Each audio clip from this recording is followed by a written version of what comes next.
Takriban watu 6 wamefariki dunia baada ya Urusi kushambulia kwa mamia ya makombora na ndege zisizo na rubani maeneo mbalimbali ya Ukraine usiku kucha, shambulio lililolenga miundombinu ya nishati na makazi ya raia.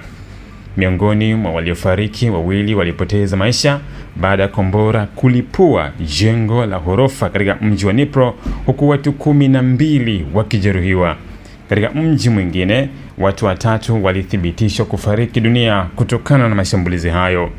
Kwa ujumla, maeneo 25 kote Ukraine, ikiwemo mji mkuu wa Kyiv, yalishambuliwa na kusababisha usumbufu mkubwa wa huduma za umeme na joto.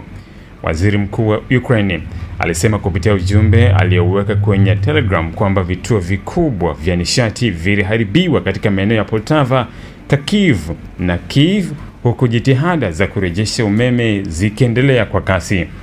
Kwa upande wa Urusi, Wizara ya Ulinzi ilidai kwamba vikosi vyake viliharibu ndege zisizo na rubani 79 za Ukraine katika usiku huo huo wa mashambulizi.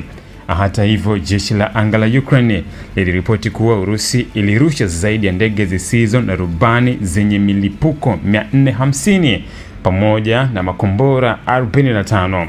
Kulingana na taarifa ya jeshi hilo, makombora 9 na ndege zisizo na rubani 406 ziliangushwa kabla ya kufikia malengo yake. Wizara ya nishati ya Ukraine ilithibitisha kukatika kwa umeme katika maeneo mbalimbali nchi hiyo kutokana na uharibifu wa miundombinu ya umeme. Na hata hivyo, mafundi wa nishati waliendelea na kazi ya matengenezo ili kurejesha huduma kwa haraka. Aliongeza kuwa miundombinu muhimu tayari imeanza kuunganishwa tena na usambazaji wa maji kwa wananchi unaendelea kudumishwa kwa kutumia jenereta katika maeneo yaliyoathirika zaidi. Mashambulizi haya yanaashiria kuongezeka kwa mvutano wa mashambulizi makubwa ya Urusi katika msimu wa baridi, wakati Ukraine ikiendelea kukabiliana na changamoto za kulinda miundombinu yake muhimu.